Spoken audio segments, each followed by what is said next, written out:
Hello and welcome to our weekly Integral Love Relationship Web Jam. My name is Martin Utschig and I'm the author of Integral Relationships, a Manual for Men, and my new book, Sex, Purpose, Love, Couples in Integral Relationships Creating a Better World. And today we are here with Erik Muten and Amelia Perkins. Welcome. Hello. Hi. So good And you're my Sex, Purpose, Love, Couples in Integral Relationships Creating a Better World model couple. So I'm very excited to... You're disappearing now, right? Emphasis on sex and purpose, and spirituality, of course. So I'm very excited to spend an hour with you exploring deeper your work and our shared vision and mission. And if you join us live this morning, we invite you to participate by typing in your name and where you join us from on the right side of the screen. And there you can also enter your questions and comments. And if you are single and looking for a partner, you may also share your integralsingles.com screen name, profile name, and your Facebook profile name if you want to be so bold. We also encourage you to join our conversation live if you feel so inclined, by clicking on the hand symbol at the top right of the screen. And once I accept your request, a small plugin will be downloaded and a test of your camera and microphone will be performed. And then we can bring you on. And this works best in Google Chrome, or maybe even only in Google Chrome. And if you come on live, please know that this webcam is recorded and you give your permission to be included in the replay. So I want to introduce Erik and Amelia to the few of you who don't know them yet. Erik and Amelia are lovers and friends. That's really a great combination. And together created and I probably say it wrong, the Kailo Mentoring Group. perfect. Yeah. Or short KMG. And I admit I had to look up Kailo. And according to Webster's or some online dictionary, it said considering everything on the whole and a happy marriage. So you, Erik and Amelia, you can later enlighten us what it means to you and why you chose that kind of esoteric term, at least from my perspective. The KMG, which is the Kailo Mentoring Group acronym, specializes in mentoring individuals to integrate work and play with soul. Erik and Amelia mentor odd ducks, so you would mentor me, actually. Good. Yeah. Glad to. Because you mentor us. Yeah, okay. Entrepreneurs, organizational leaders, and couples interested in erotic partnership. So that's about 99% of the population, I would hope. They are students of Tantra and orient towards the healing power of pleasure. Yoo-hoo! Erik has spent his adult life, not your child life, participating in designing and leading transformational experiences. His work is informed by over 35 years of study and practice as a clinical psychologist, theater director, and organizational consultant. And Amelia has a master's in theology from Harvard Divinity School. So she's the divine, or represents the divine here, the divine feminine, and maybe the divine masculine. After many years of ravenous, did I say that word right? Ravenous. Ravenous. Ravenous. Personal development, she's come to the happy conclusion that sometimes the best growth comes not through battling our way to wholeness, but rather through the path of tenderness and pleasure. They live together in the deep woods of Western Massachusetts. So that's why maybe sometimes your picture will freeze a little bit, because the deep woods internet is not as good as the LA internet. But we will hear you.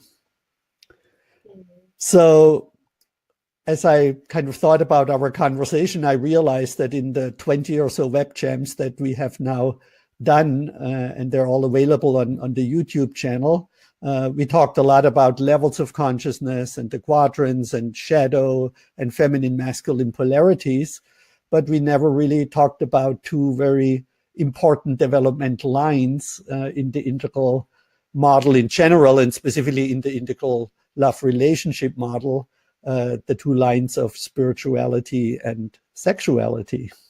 And I'm also excited that you tie in purpose, our life's purpose, into your teaching, as far as I understand. So I'm always curious how couples met, because that can be so inspiring. So maybe you want to disclose a little bit the secret of you meeting and what your relationship means to you, and how the integral model informs and enhances your love relationship. Sweet.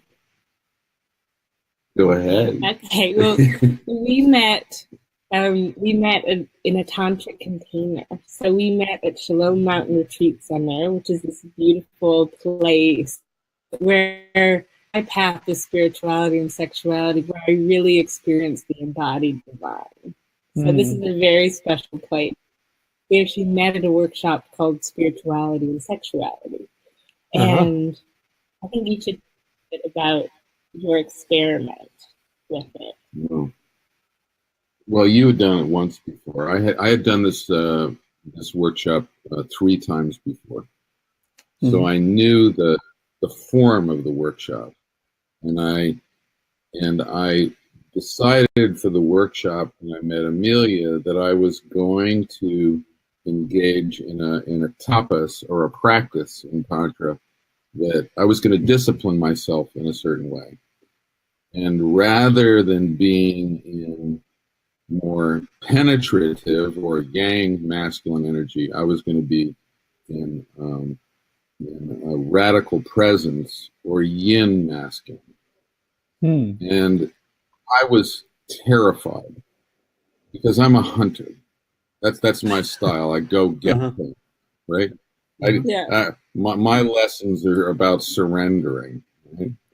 And I was sure that in radical presence, where you're present but you're not putting any needs or wishes out into the world, you're seeing, you're focusing on seeing. It's sort of like the guardian at the gate, just watching, protecting, seeing, listening.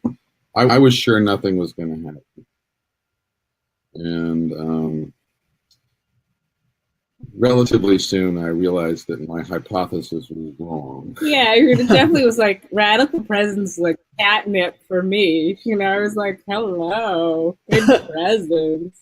I think one of the sweet things was the sense of, I had only recently had this idea. I'd been pulled aside by this very charismatic, beautiful minister who said to me, like, you need a man to meet you on all chakras. And he gave me like a beautiful lesson in it. We were in a gathering. He pointed out, like, that man could meet you on that chakra, and he might be able to learn to meet you on another chakra. But, so it was this beautiful, it was like I had this new realization of what I wanted in a man. Yeah. But also at this gathering, one of the teachers, and this is the beautiful thing about having teachers who've known you for a long time, one of them said to me, I've never heard you say you really, really want a relationship.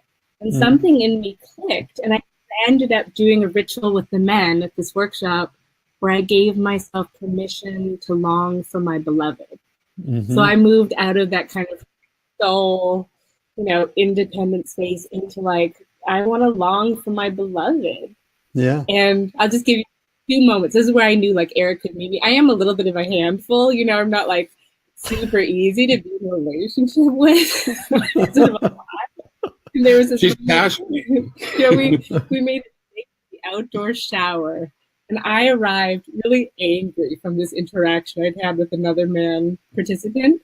And Eric just showered me while I raged about like men, and he just like showered me. He'd sort of like, I'd come out from the shower and he'd say, are you complete? And I'd say no, and then he'd shower me. I just had this lovely sense of, this man can meet me. Yeah.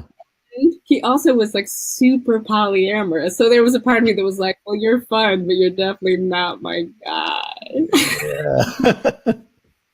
So it's also been a very sweet journey into this more conscious monogamy. Actually, I think a term we learned from you, Martin, because part of our courting was this very sweet reading of integral relationships, manual for men, and we went through the exercises and we asked each other questions, and now our joke about polyamory is like, well, what's your joke about polyamory? Well, we're polyamorous, but we're parts polyamorous. We're our internal parts, our internal family systems, they're polyamorous. So it's like there's a lot of different people inside of here, a lot of different energetics of the masculine. I see. Oh, that's a good definition. We're parts polyamorous. So that's a little something. And I just want to bow to you because it was very sweet discovering your book, going through that process of, integral relationship wasn't a term I knew before. It was something I yearned for on some level, but it's really from you that I learned about it, Mark. Thank you. Thank you. And I think the conscious monogamy that we've been, we're practicing all the time and playing and experimenting. That's what we do in Tantra. It's like the fact that my energy focuses on Amelia and as a practitioner of Tantra, the masculine serves the feminine. That's the switch. That's the really big revolutionary switch, which has been true in Tantra. The masculine serves the feminine. The masculine does not move forward without her permission. Just get that hand down. I feel a little strained in this. I know. Sorry, it's a bit close. Yeah, I'm responding to her now. I'm putting my hand down. Yeah. So 2 questions came up. One was, I never heard yin masculine. So can you briefly define yin and yang, and then feminine and masculine, and if there is a difference? Well, maybe I'll do the 4 quadrants. Yeah. So in our tradition, there are 2 types of feminine and 2 types of masculine, which I don't hear so much out in the world. So I think this is kind of a juicy thing. So everyone kind of knows about the receptive feminine, kind of represented by the vagina or the womb, and the penetrative masculine represented by the phallus or the cock. But so that's beautiful. But there's also receptive, the yin masculine, which is represented by the balls, by the testicles. And that energy is this abiding, it's the warrior at the gates of the temple, protecting. It's like that quality in the shower, like, you can give me anything and I'll hold it and be here with you. And preserving for the future. Yeah, and preserving for the future. So there's this sort of beautiful quality of holding and presence. And when that masculine is there, it often gives birth. You never know when this will come, but it can give birth. It gives the environment for something new and sometimes kind of wild to emerge, which is represented by the masculine feminine or the yang feminine or the birthing womb. So it's like, that energy that comes through, or that new idea, or it's like, it's also like something new to be birthed. It's like when that other space is there, there's like space for something new and creative to emerge. And it's unpredictable. You don't know when it's going to come, and it can be very explosive. It can be very powerful and unpredictable. Yeah, or very quiet and like revelatory. Yeah. And I actually, when I was thinking about the fact that there's a lot of singles, I think, who tend to tune in here on this webcast, and I was thinking one of the things that was helpful for me is often helpful with singles that we work with is to like kind of evaluate, like, where am I in this, and what kind of a mate do I want? And since we have all of it in us, you know, how is my penetrative masculine? Like, I want a man who's going to like step up and have a purpose, but how's my purpose? How's my penetrative masculine? I want a man who's going to be there and like hold space for me, but how's my ability to hold space for myself so that I sit down and like meditate or something? You know, so there's just like a lot of juiciness in it. You know, I think, well, you said that. It's, this is a map. And by the way, you're a beautiful man with a beautiful mind and beautiful maps. We learn from your maps. This is a map for me, because I sort of live by maps. That's like the biggest compliment Eric can give, by the way, is that you're a beautiful map. I have a big book on take that in. I have a big book on the shelf that's got a lot of maps in it. I just have to go to one book. It's really nice. Sex, purpose, love.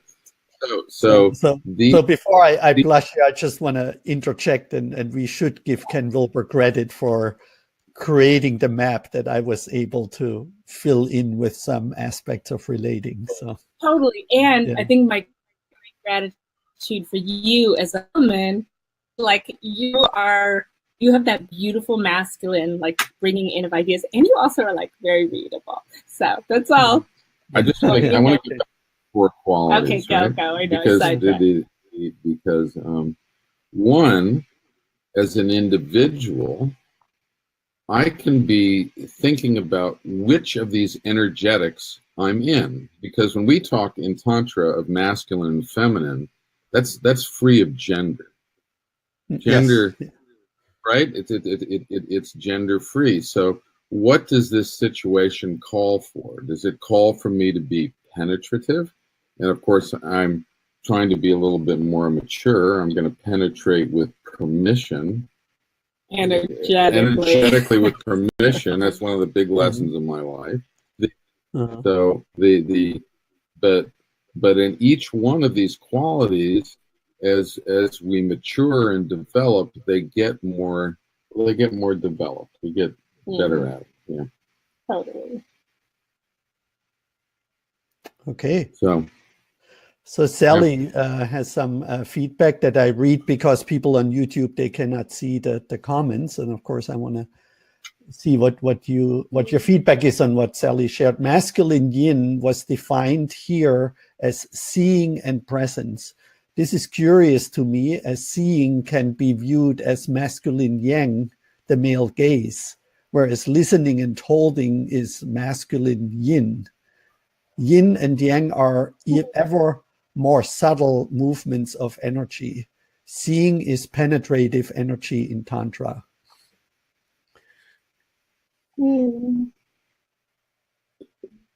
I like it. That's not a map I use, because I can see without being penetrative. Right.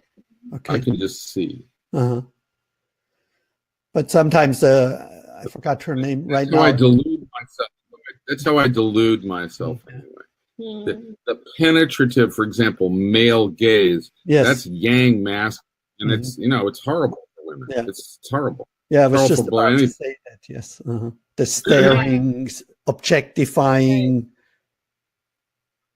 the wanting, penetrating. Yeah, right, and it can be a beautiful visionary, like that penetrative can also be gorgeous, and like that sense of anything can be used for good or ill, and the gentle gaze of the lover taking in the one they love is a very different kind of holding gaze.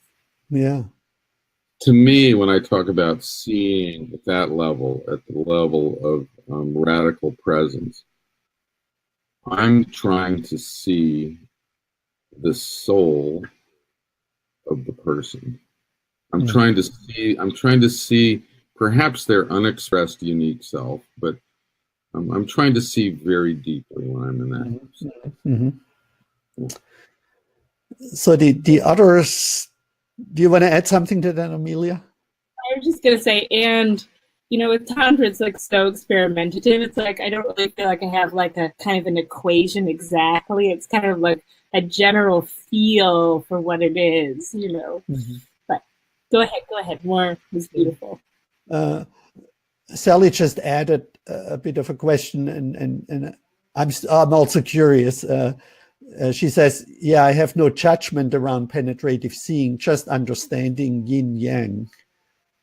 Totally. And actually, one of our teachers who writes about this really beautifully is Rudolph Valentine, Rudy Valentine, and he has a book called Kali Rising. And it really applies these principles even to like our relationship with the environment. It's like the masculine serves the feminine, our consciousness, our ideas serving their purpose. You know, and it's very beautiful. He gets it from someone whose name I'm forgetting. Do you know? I forget. We'll figure it out. A woman. It's a woman scholar. And I'll tell you later.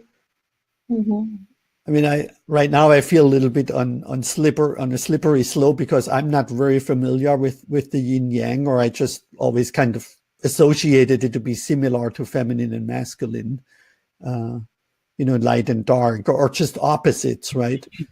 And maybe it gets too complicated right now to kind of dissect that from male, female, feminine, masculine, and yin and yang, you know.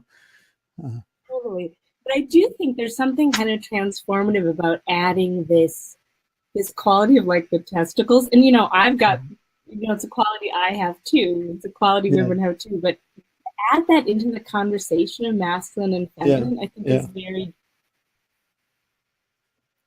And I said and I'll say in Tantra, that's the transformative axis. Okay. So even though there's judgment about the penetrative and the receptive, it's like that's necessary. That's what like makes the world go round in a lot of ways. But the transformative axis is that holding for whatever new might emerge.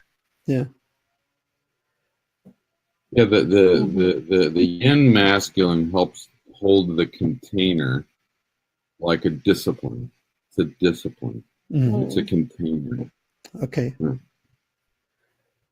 So the other thing that kind of stuck with me, what you said, Amelia, and you know, I'm certainly very biased as a male, right? And being single for quite some time is when you said, you know, you didn't even want to be in a relationship, and I think there was a lot of anger, maybe you said, or negative energy, and then there was this shift for you, and that is, of course, a beautiful shift that I notice when women open up to men again. And what caused that shift for you, or what would be some advice for? Of course, it's paradoxical to say if a woman doesn't want to be in a relationship that she should shift to opening up to be in a relationship. So maybe you can address a little bit that shift and maybe what you see, how your life got enhanced when you opened up to relationship again. See, penetrative male energy has an agenda. It's an agenda. It's hunting, right? Yin masculine energy in radical presence doesn't have an agenda, and the feminine feels that. She feels seen because the masculine's not asking for anything. He's just there. So he's asking. He's asking. Okay, I'll shut up. So, but that's all true. I mean, that is a part of the story. It's funny. I don't even know that I fully understood how. It wasn't that I walked around as one of those women that's like, oh, I don't like men. I don't want a relationship. But I think it wasn't until I had the vision of that I could be met on every level, and that I could be received in the fullness of who I am. So I think also being in environments where that was a possibility, where that was part of the story, and I think also defining love. Like actually, Erik and I define love very specifically. We define it as telling the truth and helping each other to be our authentic selves. And I think just from experience, you know, a friend of mine once said, you don't pick the wrong men, you just don't quite pick the right men. You know, I had like beautiful loves over time, Mm-hmm. but that sense of being fully met and supported into like my next evolution. Once Mm-hmm. that became a possibility for me, I was like, oh my God. And it's been amazing. I mean, I would say I've had more growth. And just to say, actually, leading up to meeting Eric, just to do the masculine feminine thing for a moment, I had gotten feedback. I'd done a training that was all about catharsis and release, and I'd gotten feedback that I had so much feminine energy. Mm-hmm. It was too much. It like wasn't helpful. I wasn't able to sort of follow through and track and do what needed to be done in these transformative spaces. Mm-hmm. So I was lacking a certain amount of masculine energy. So I went to something I called like masculine boot camp, which was a type of growth work that was like also really into the masculine. So I kind of developed that masculine piece. But when Eric met me, I was out of like 2 years of having regrown myself up. When we were first dating, I would send him lists of like, these are my beliefs about men and the world. So he was just like getting bombarded, you know. So there was definitely a transition time where, you know, like, men are blah, you know. So he had to ride that for a while.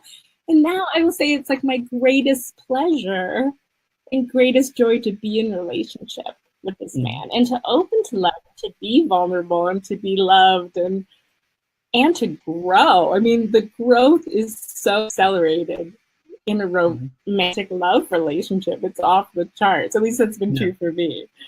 Yeah.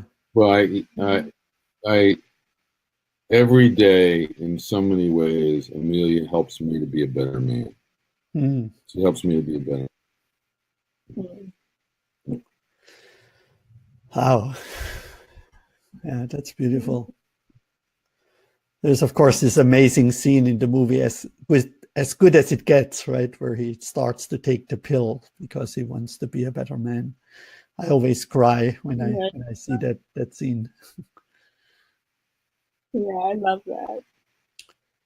So what again, what resonated with me was, one thing is that you had sort of like a realization that you want to be met at all levels by a man, and that there is the potential that one man could be out there or is out there who could meet you in your entire being. Do I paraphrase that correctly? Because often I read now, there is not a single person out there who can meet me in all my needs or wants and desires, and then, you know, either people don't engage in deep monogamous relationships, or they maybe think they need multiple partners in order to be fully met. And then, of course, what I say then is people rather go for span rather than depth, right? If we so like have not a deeply committed relationship where somebody sees us in all our aspects. Yeah, and I have been praying for a long time to be met on all my chakras. Mm-hmm. Many years. Yeah. And when I met Eric, he was deeply committed to polyamory and was never going to live with a woman. And, you know, and so I think, I mean, we live in an area where polyamory is almost more the norm in some ways than conscious monogamy. And so this is sort of a fun thing we play with, is just like, I mean, I think it's like, it's been interesting for me to shift out of, there's definitely parts of monogamy that I wanted that weren't totally conscious. It wasn't like I was like so enlightened. I just like didn't, I was like, oh, that seems like a lot to deal with, polyamory. And so to like get more into this realm of kind of conscious choice and like, and I just sometimes we just get to these levels that I would never get to if we weren't like in this crazy experiment of being together all the time. Yeah. Like when it's insane. I don't know. Yeah, when I met you, my mindset was, I'm never even going to live in the same house as a woman, right? Yeah. We have to have separate houses, and we definitely have to have separate bedrooms if we live in the same house, you know. And now we live in a very small space together. Yeah. Like, yeah. I mean, who am I? I don't know who I am anymore. Yeah, it's like a rebirth almost, a new finding of yourself. Well, that So, happens. That happens. I get reborn with you on a regular basis. I think that's good. So Deborah has a great question. She says, I'd love to hear more about shifting from battling for wholeness to putting more attention on pleasure. And that's also sort of like a theme for me, you know, that some people, they almost avoid relationship in this movement or desire for wholeness, not needing anyone. And of course, in indigo theory, we say we're always partial, already whole. And so how does pleasure play into that whole battling for wholeness and putting more attention on pleasure? Thank you, Deborah. I'll take it for a minute. Okay, and then you take it. I'll just say personally for me, I think I definitely went through a long phase of like, I'm broken. There's something wrong with me. I need to fix it. I need to fix myself somehow. And like, there was like some really good stuff that came out of that. But what's been fascinating to me is just this orientation towards pleasure or unique self. Things move faster in some ways. It's like I was sort of so caught up in my own brokenness or my own craziness or blah, blah. And kind of like moving, I don't know, I feel like I'm getting a little incomprehensible. You take it for a little bit, but it's been like a huge shift for me. And it's been faster. I think it's like actually what's been fascinating is it's been more efficient. Like I just spent so long in the depths of like my woundedness and blah, blah, you know, so pleasure things move faster, I think, because I'm not in a state of like rebelling against myself and justifying, am I good, am I bad? Okay, you take over because I'm going down the rabbit hole. Yeah. Well, but before you start, Erik, can you give me a few examples? I mean, my male mind, of course, when I hear pleasure, I immediately think of sexual pleasure. But then I thought, food is also a pleasure for me. And so can you give me a few more? Totally. I mean, there's everything from exactly like pleasure of food and the sensual world and like bathtubs. We know those. But then there's also the pleasure of, like, this is a pleasure I think you display beautifully, Martin, which is like being your unique self in the world and being seen doing your unique and beautiful work in the world. You could put up the guy if you want right now, because that is about the highest form of pleasure right there. Okay. Deborah says, I can tell you how much I love hearing this. I have been doing more practices around pleasure lately than constantly having to work on this or that part. And I also feel very inspired by that right now, you know, beautiful. I will say sexual aging of is. No, go ahead, Martin. No, it's good.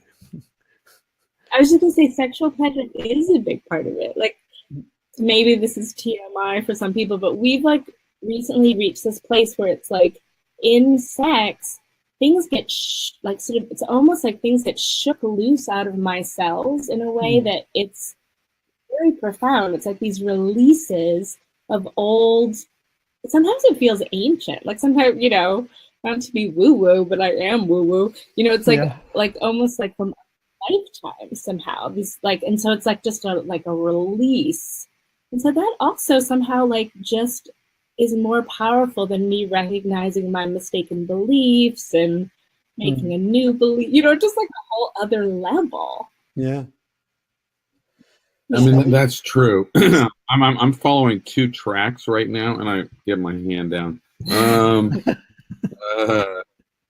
You know, I've been a clinical psychologist for 35 years. I was trained in pathology, finding out what's wrong with people and focusing on what's wrong. And relatively early on, I became a more positive psychologist because you can I can focus on what's wrong with me for the next 15 lifetimes because there's plenty wrong with me, right? Yeah. But Oh, I don't know. You speak for yourself. Yeah, no, I do. It's deep and dark. Okay. The but to focus on what gives me pleasure or what gives a client pleasure, to me, that's a cue to their unique self, to their authentic self, to their integration of their soul and the ego. And about 7 years ago, I just realized that on the other side of our greatest pain and suffering is our pleasure. And it doesn't take that long to get to it if we change the story. Wow. If we change the story, it can change incredibly rapidly.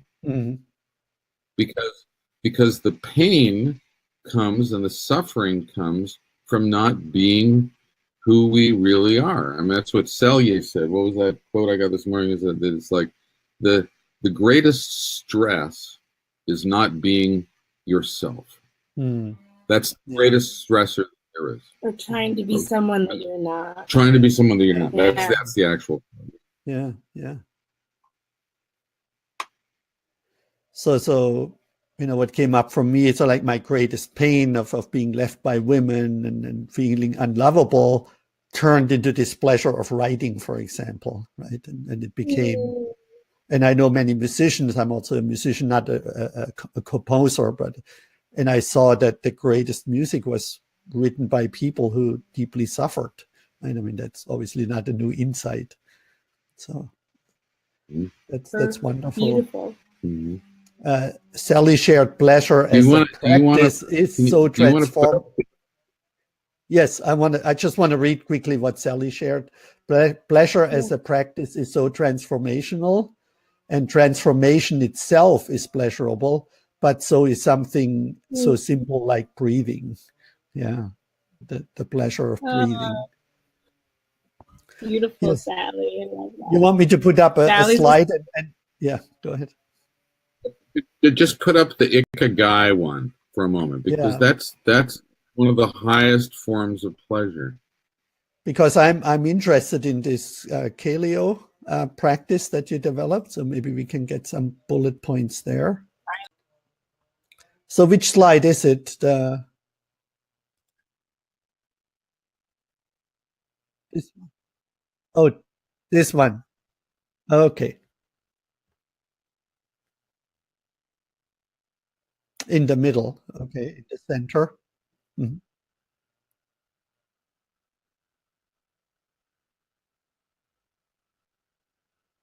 Mm-hmm. Mm-hmm. Okay.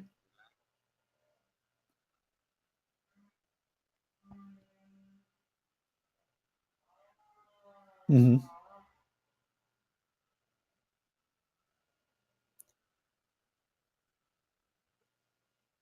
You said you're seeing. You said you're seeing doing it.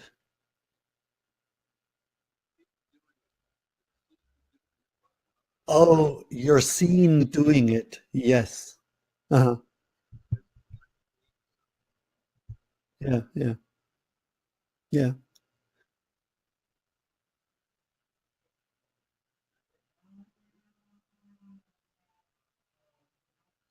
Mm-hmm. Mm-hmm. Yeah. So what I experienced in my dating life, and that's really one of the main reasons why I wrote my new book, Sex, Purpose, Love, is that women often tend, right, is the operative word here, to do what they love to do and what they think the world needs. And they're sometimes attracted to men who are good at what you're doing, really excelling in the world and then getting paid for.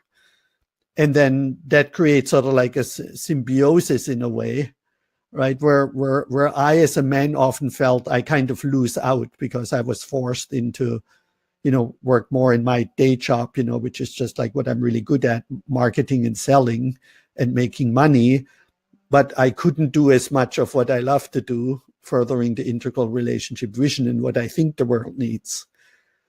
And so my dream was always to find a partner who, works with me, and who also embodies all these 4 areas, and I can embody all 4 areas, and we can become true co-creators in all 4 areas, and not just become co-creators in, her doing the right 2 circles and me doing the left 2 circles, so to speak.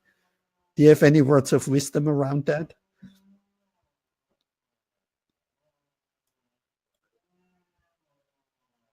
And I'm switching back to us.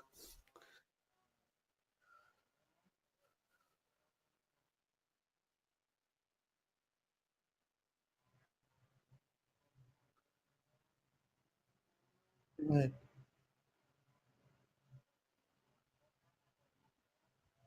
Mm-hmm.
Yeah. Yeah.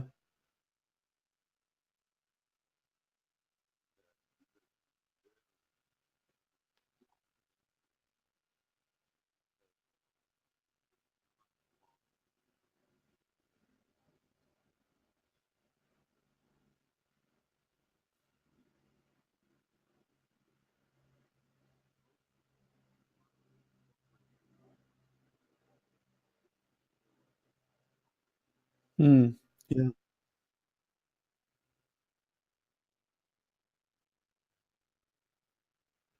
Mm.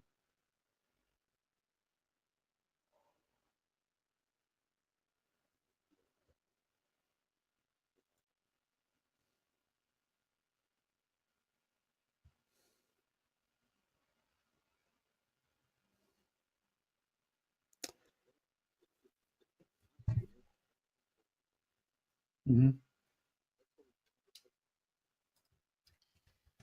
It just apparently lost. I still see you and hear you, but people text me that we lost you. So I switched to full screen, and hopefully that brings you back. Maybe somebody can type in if you can see Erik and Amelia now. And if you can't, then we're just going to bring them in by phone so you can at least hear them. So just keep going, because I think the recording will capture everything. So yeah, good, yeah.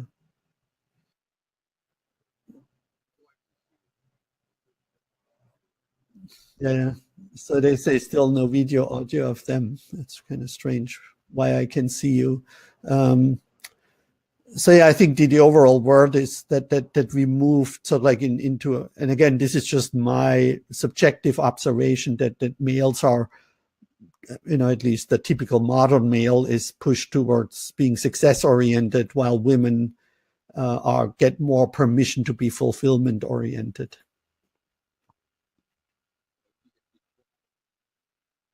Yeah, yeah, worldly success, money, power, social status, these things. Um,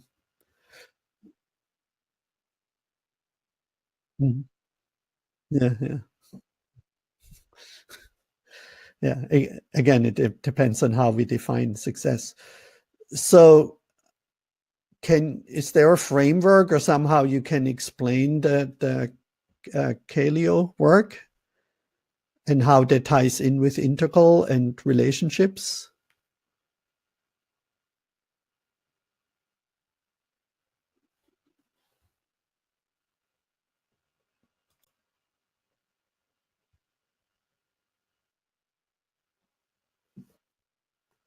Pardon, I just switched back to the split screen.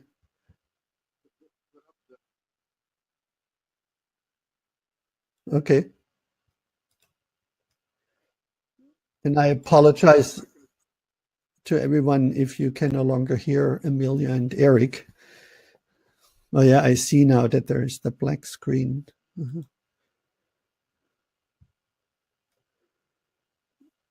So let me call them real quick so we can hear them again. Bear with me for, oh, there they are.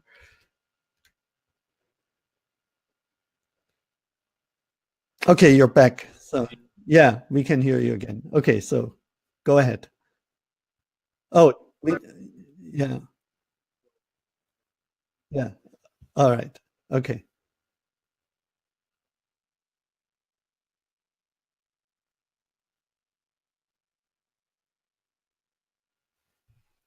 Okay.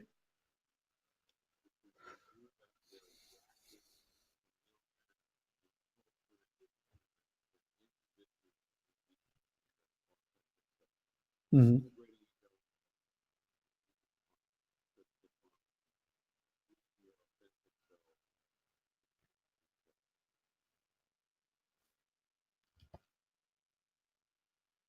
Mm-hmm.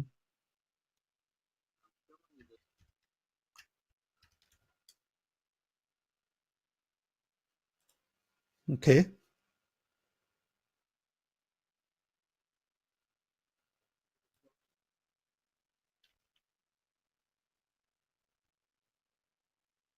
Mm-hmm. Yeah.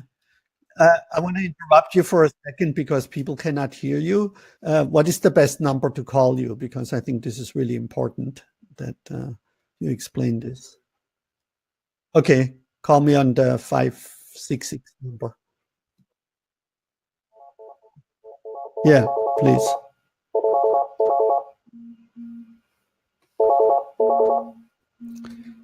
All right. And then if you can mute your microphone because there is a delay between the two. Okay. Just at the top, it says turn microphone off. I turned it off on the screen of the computer. Okay. Oh no.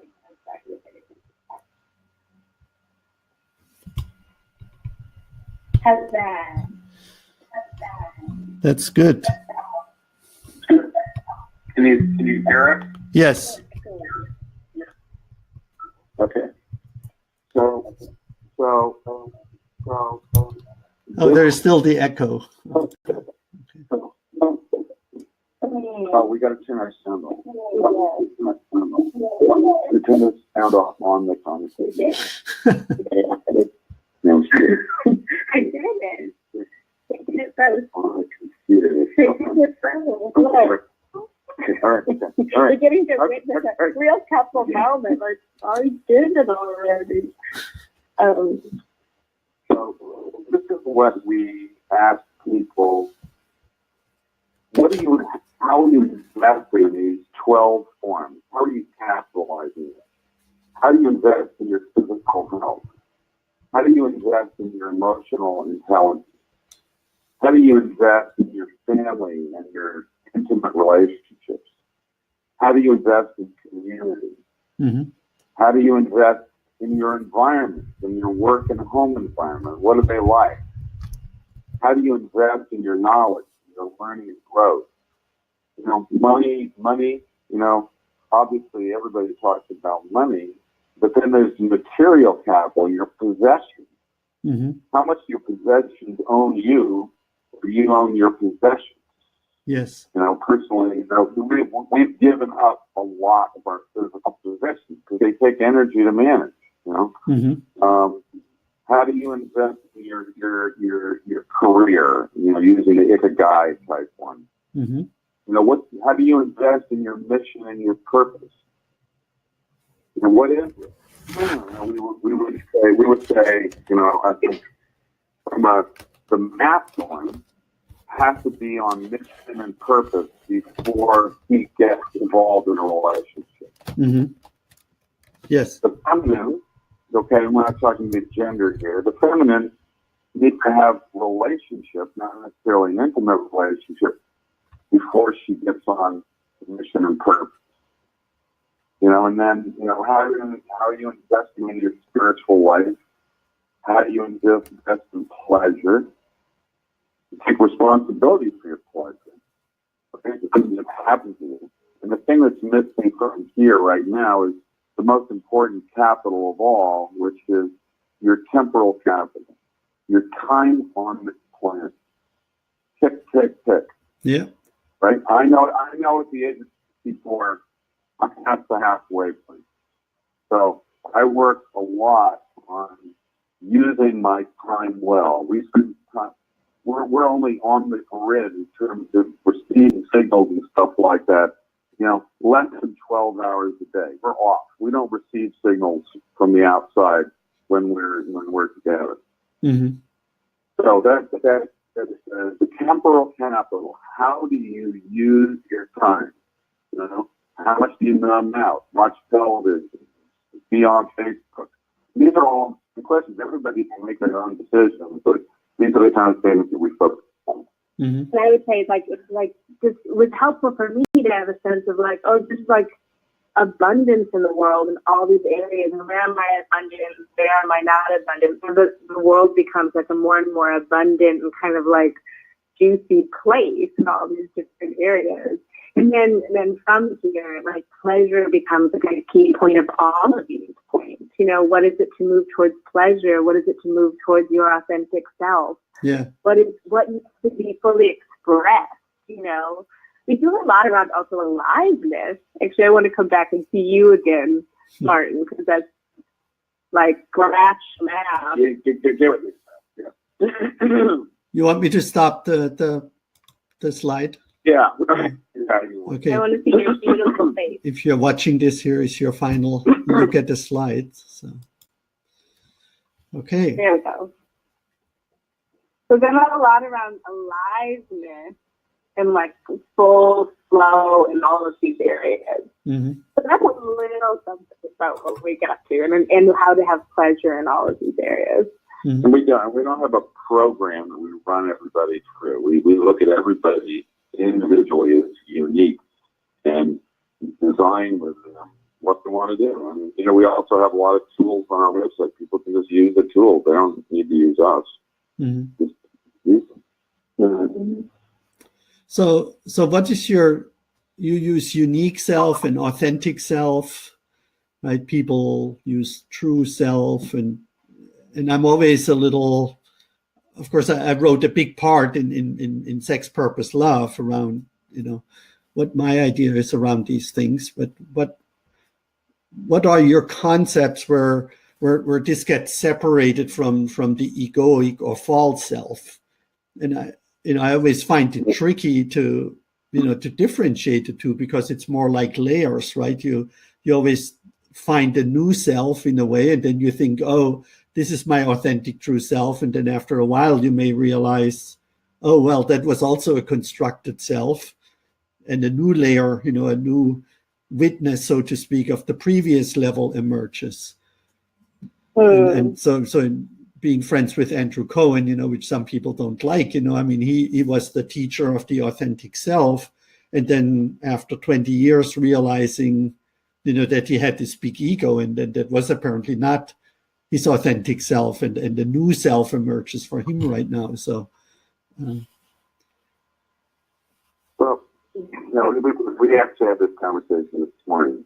Ego, you can't get up and get down the road and get to work if you don't have an ego. Yeah. The ego is a good thing. And there's aspects of the ego that are based on, old survival skills and familiar patterns and enculturated patterns that cause suffering. So, I would say to differentiate what is perhaps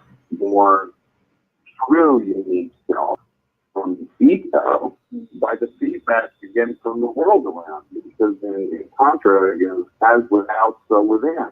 Mm-hmm. And the eye cannot see itself. So if I think this is okay, but Amelia says, which she does to me on a regular basis, she's refining me, is like, then I know I'm in my deep stuff. I'm doing various different things. I mean, that's why an intimate relationship is such a wonderful thing, because she is purifying my ego on a daily basis. Mm-hmm. So one indicator and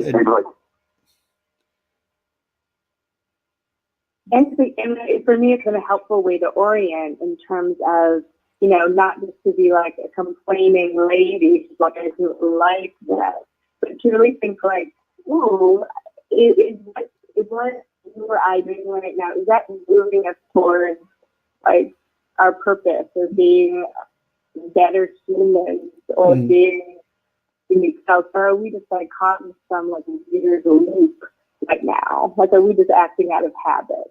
So, and I love what you said, Martin. It is so much about layers, and it's like so much a process. There's so much dance always, like this dance towards, like I call it soul. Eric tends to even just call it sometimes like a values-driven life, which is from Richard Barrett.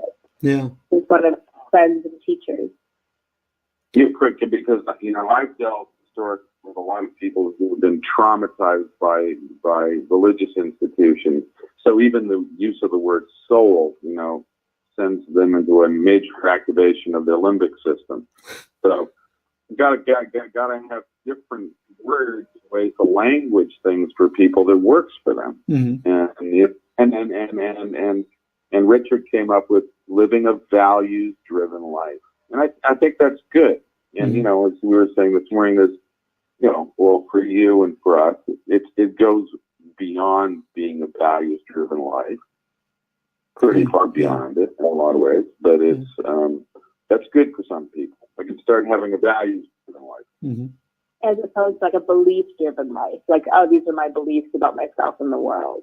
Right? Because beliefs, all of our beliefs, are based on our historical trauma patterns, our survival patterns in our families and in society. And they need to be really seriously investigated, that belief kind. Yeah. So you do that. But you do that with me when I trigger you, which I do on a regular basis.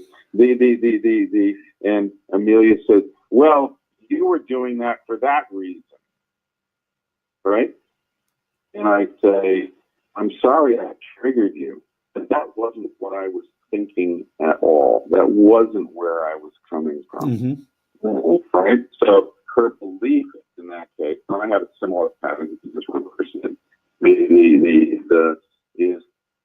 Her belief is based on her old adaptive survival skills, and we want to get rid of those. We want to grow up. Those skills were necessary when they developed, when they came, but like the Japanese soldiers on the islands after the Second World War that were left there, they were fighting, and they're still fighting World War II years after World War II was over. And the Japanese did a beautiful thing. They brought them back to Japan and thanked them for their service and gave them some new things to do. And that's what we have to do with our own internal parts, Like, good job.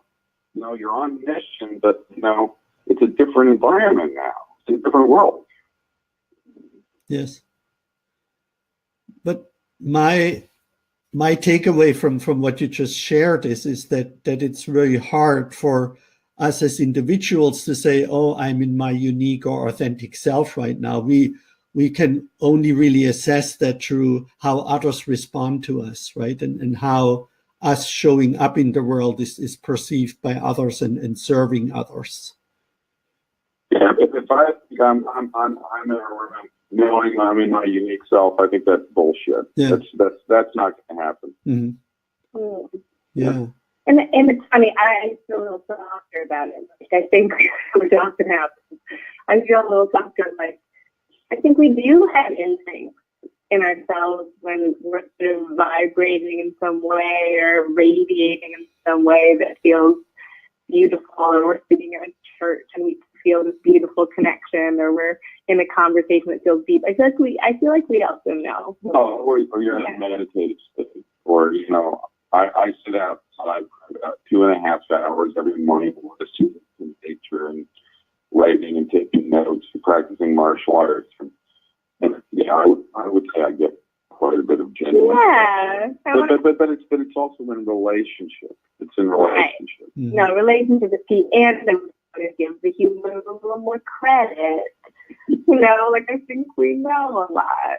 Mm-hmm. This is why I'm in a relationship with her, because she modifies me all the time. Mm-hmm. Makes me less hard. I just heard this wonderful Erik Amelia, spiritual teacher, and she says, mercy to the humans, like gentleness, mercy to the humans. So I think that's also a big part of our work, is engaging in all of these areas while also learning to have a sweeter, kinder internal voice. Like a good internal parent, a good internal lover, a relationship with the universe where the universe is more like your lover and your friend, which we call me. Yeah. That's another topic. I can't believe it's 2:01, Martin. Yeah. The time flew, and it gets more and more juicy. So we could just continue on. But you're also, it's very hard to hear you. So thank you for everyone who stuck around through the technical difficulties.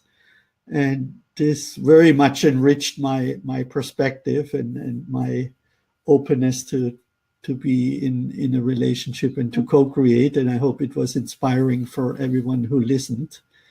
And how can people find you if they want to get in touch with you and work with you and learn more about your work?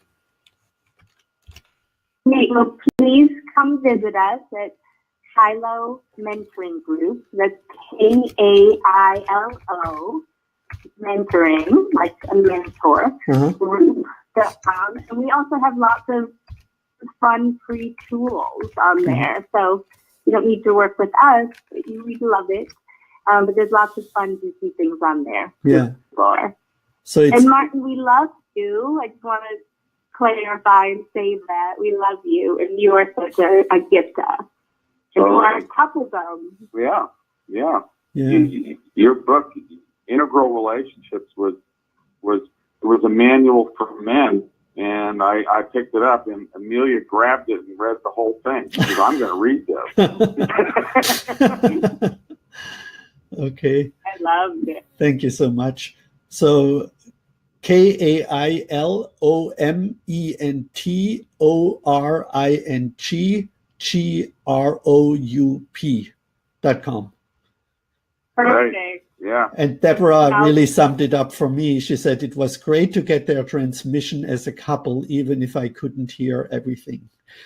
And I maybe feel the next same time way. we'll talk more sexy time. Which this morning we were like, how explicit are we going to be? So maybe we'll have that conversation soon. About anal penetration and prostate massages and things like that. Yeah, exactly. And demonstrations thereof. Yeah. Of course. Yeah. Okay. All right. Thank you so much to the two of you and your love and your support. And you're such an inspiration for me, and more to be revealed and to be hopefully continued. And then we'll see each other in fall this year when I come to New York and up to you guys, hopefully. Definitely. We'll play. Yeah. We'll play. All right. Okay. You all have a good weekend. Bye-bye. Bye. Bye.